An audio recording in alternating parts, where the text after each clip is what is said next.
मैं बहुत साल से लोगों को जब मेरे से पूछते हैं ना कि फाइनेंस क्यों नहीं आता है, तो उनको ये एक्सक्यूज देता हूँ क्योंकि एक्चुअली मैं एक साइंस स्टूडेंट रहा हूँ। मैं आईआईटी एस्पिरेंट था, तो मेरा बैकग्राउंड साइंस का है। तो कहते हैं तो आपको साइंस आता है? मैंने ये नहीं कहा, आपने शायद एस्पिरेंट वर्ड मिस कर दिया। बैकग्राउंड है, बट वो बैकग्राउंड भी मैं पीछे छोड़ चुका हूँ। भाई कैसे कर रहा हूँ मैं? बहुत बहुत टफ है आईआईटी। मतलब हमेशा से टफ रहा है। जब मैं प्रिपेयर कर रहा था तब भी टफ था, और हमेशा से कहते कि भाई 5 करोड़ बच्चे अप्लाई करते हैं, लेकिन सिर्फ 5 ही सीट है और 4 टेबल है और ज्योमेट्री बॉक्स उससे भी कम है, तो बहुत कम रिसोर्सेज है हमारे पास। और जिस टाइम पे मैंने प्रिपेयर करा था ना, 2010 वाले बैच में मैंने वो करा था, तो नहीं हुआ था मेरा ऑब्वियसली। और मैं सबको ये बताता था कि क्या हुआ, क्यों नहीं हुआ, ऐसे पूछते हैं लोग कि क्या रीजन रहेगा। ये रीजन था भाई क्या। लेकिन मैं उनको बोलता था कि उस टाइम पे एक्चुअली हमारे टाइम पे स्वाइन फ्लू फैल गया था, तो उसने मेरा रिदम ब्रेक कर दिया पढ़ाई का, और एक और बीमारी फैल गई। 3 इडियट्स भी आ गई थी उस टाइम पे, तो सबने पढ़ना बंद करके कैमरा लेके निकल गए थे बेंच से, सब ठीक। बट एक्चुअल रीजन बताता हूँ मैं आपको क्या था उस टाइम पे। जो जब स्टार्ट ही हुई थी ना उसकी पढ़ाई, तभी मेरे को समझ में आ गया था कि ये मेरे से नहीं होने वाला है। क्योंकि जो फर्स्ट सब्जेक्ट आपको उसमें पढ़ाते हैं वो कैलकुलस पढ़ाते हैं। कैलकुलस से आपको एक आइडिया लग जाता है कि आपकी आगे की लाइफ क्या होने वाली है ना? क्योंकि जब तक कैलकुलस नहीं पढ़ाते थे, उससे पहले तक मैं एक बहुत ही अकेडमिकली ओरिएंटेड, पढ़ाई मेरी प्रायोरिटी टाइप का बच्चा हुआ करता था। जैसे ही कैलकुलस आया था, मैं एक पीपल्स पर्सन में कन्वर्ट हो गया था।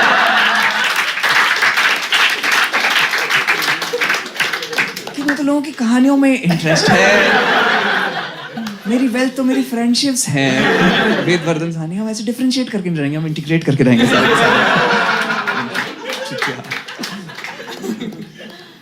बहुत डर था। और प्लस ना 11th was also a major transition for me, क्योंकि उससे पहले तक मैं आगरा में एक बहुत ही स्टूडियस सा बच्चा होता था। तो 10th तक मेरा अच्छे मार्क्स आए थे, तो मेरे पेरेंट्स ने कहा था कि आई थिंक तुम्हें बाहर जाना चाहिए आईआईटी के लिए प्रिपेयर करने के लिए।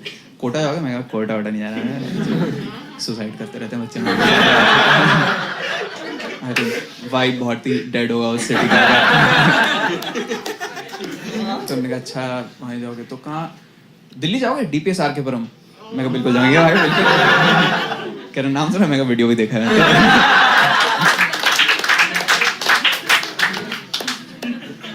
तो वहाँ पे मेरे को उन्होंने पढ़ने भेजा था, and it was a very daunting place. अगर आपको नहीं मालूम है, डीपीएस आर के पुरम में बहुत ही तुरंत जाते ही मेरा इंफीरियरिटी कॉम्प्लेक्स ट्रिगर हो गया था, क्योंकि वहाँ पे एकदम ऐसे क्लियर सेग्रीगेशन रखा था उन्होंने कि कौन स्टड है कौन नहीं है।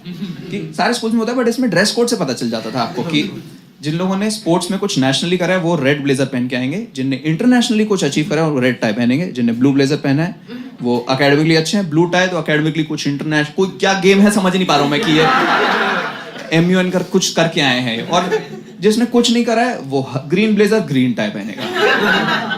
गेस करो कौन से कलर के कपड़े पहनते थे हम लोग? है? तुम कैसे कॉन्फिडेंट फील करोगे? तुम सोचो सुबह उठ के जा रहे हो कि वाह आज स्कूल मचा देंगे, ओ मैं तो एक हरा चूतिया हूँ, मैं क्या करूँगा? मुझे क्या आता है? मुझे आज तक कॉम्प्लेक्स है उसका। भाई मेरी गर्लफ्रेंड मेरे को रेड टाई गिफ्ट कर रही थी, मैं कहा मैं डिजर्व नहीं करता हूँ।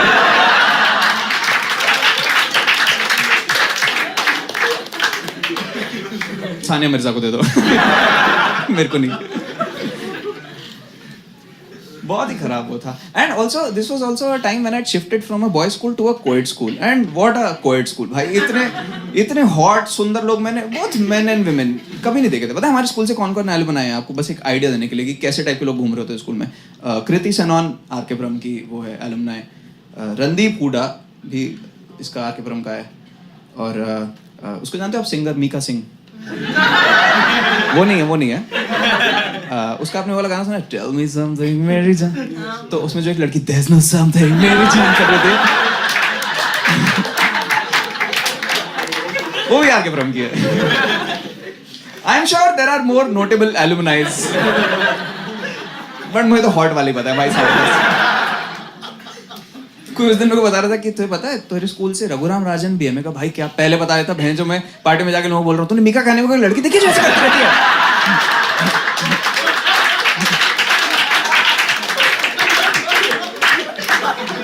वो वो मेरी सीनियर मैम है।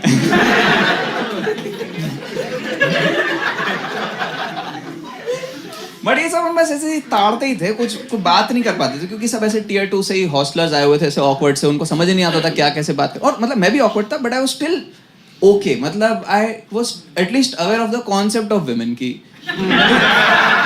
आने से पहले देखी थी कि ट्यूशन में आती हैं, हमसे बात नहीं करती हैं। कुछ हमारे बैचमेट्स थे जो बिल्कुल ही बॉयज हॉस्टल से निकल के बिहार से सीधे यहाँ पे आ गए। वो तो एक मेरा फ्रेंड था साकेत, वो एक बार स्कूल खत्म हुआ, वो बहन जो आया ही नहीं स्कूल से वापस। 3 घंटे हो गए, 4 घंटे हो गए, फिर अचानक से वैसे देख रहे हैं, मुस्कुराते आ रहा है। मैं कहा भाई कहाँ रह गया था साकेत? कह रहे अरे फंस गया था मैं। कहाँ फंस गया था? कह रहे एक्चुअली मेरे क्लास के बाहर ना एग्जिट पे 2 लड़कियां बात कर रही थी। मैं कहा तो हम समझ ही नहीं पाए कैसे बोले उनको कि साइड हो जाएंगे या चिक कर दें, कैसे शोल्डर पे छूना अलाउड है। तो बैठे रहे हम वहीं पे।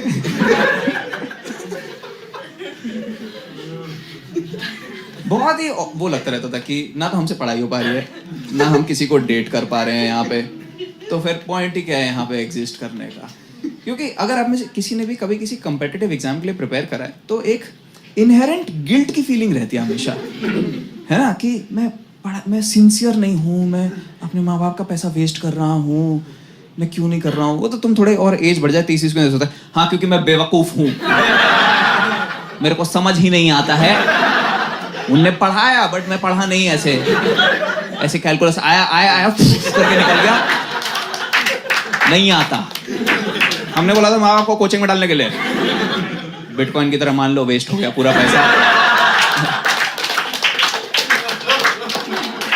बट बचपन में नहीं लगता, बचपन में लगता है थोड़ा और ट्राई करते हैं एक बार। मैं 5th में तो था टॉपर, अभी फिर से कर सकते हैं। तो सब गिल्टी ही फील करते रहते थे स्कूल में। जैसे सीनियर्स भी गिल्टी फील करते थे, तो वो हॉस्टल में आके रैगिंग करते रहते थे। हमारी बहुत ही बेसिक टाइप की रैगिंग, आई एम श्योर आप में से किसी ने सुना होगा कि वो आके बोलेंगे तुम्हें कि गुलाब पे 5 सेंटेंस बोलो। एनीबॉडी? तो आप बोलोगे गुलाब से बहुत खुशबू आती है, गुलाब में बहुत कांटे होते हैं। कहेंगे अच्छा आप गुलाब रिप्लेस करके अपना लंड लगा दे। लंड से बहुत खुशबू आ रही है, कांटे। I would try so hard to creatively get out of it कि कुछ अलग बोल दूंगा कि गुलाब को काट के आप दूसरे गमले में लगाओ तो नया गुलाब खिल जाए। क्या बोल दिया यार ये? Made it worse. बट ये अपेरेंटली बहुत साल से बहुत हॉस्टलों में चला आ रहा है, क्योंकि साकेत हॉस्टल से था, उसको मालूम था कैसे क्रैक करना है। उसने पहला सेंटेंस बोला, तुम्हारी मम्मी को मेरे पापा गुलाब बहुत पसंद है।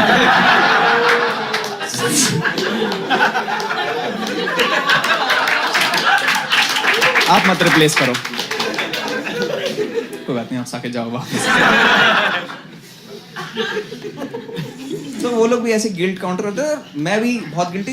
तो उस समय बस ऐसा लगता था कि अगर तुम सामने वाले का ना टाइम बर्बाद कर दो तो ये हो जाएगा कि किसी का भी नहीं हुआ यहाँ से आईआईटी, बोल देंगे ओवरऑल कोचिंग ही खराब थी। रिलेटिव ग्रेडिंग में सबको ही अगर नीचे ले आए तो वही बस गिल्ट कम करने की कोशिश करता रहता। तो इसके चक्कर में बहुत प्रैंक्स करने लग गया था। चूते टाइप के प्रैंक करता था कि गार्ड की छाती पे जाके एप्पल मारा है, बट बहुत मेटिकुलसली करता था कि एकदम फुल ब्लैक कपड़े पहन के गया, ब्लैक मंकी कैप, यहाँ पॉलिश लगा लिया। कि मैं पढ़ा था कि ब्लैक से आपकी बॉडी शेप डिस्टॉर्ट हो जाती है, इसलिए सब क्रिमिनल्स यूज करते हैं। तो मैं बढ़िया उसकी बहन छाती पे एप्पल मार के और फिर बढ़िया भाग गया, और फिर अगले दिन ऐसे चौड़ में घूम रहा हूँ कि वाओ क्या चोर हूँ मैं, बहरूपिया, धूम धूम कम लाइट माय फायर, वाओ क्या चकमा दिया मैंने।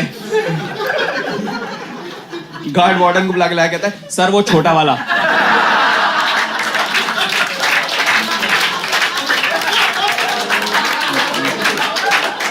वो जो सबसे छोटा जा रहा है ना बैच में, उसी ने साले ने एप्पल मारा था खंडरे को।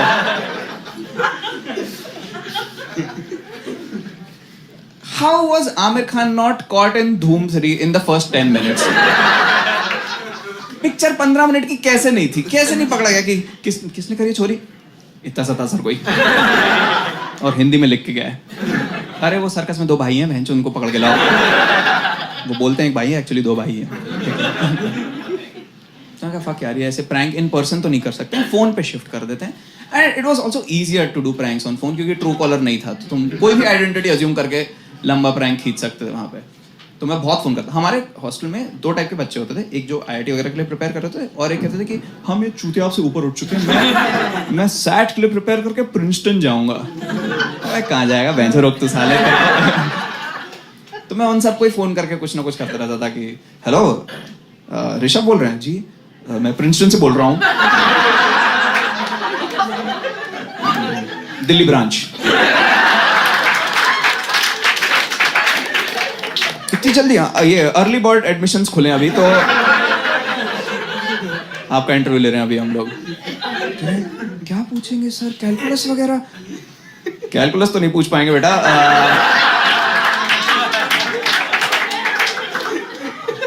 गुलाब के बारे में क्या क्या जानते हो तुम? सारी बातें बता दो। तो फुल उसका ऐसे 1 घंटा बर्बाद करते थे फोन पे।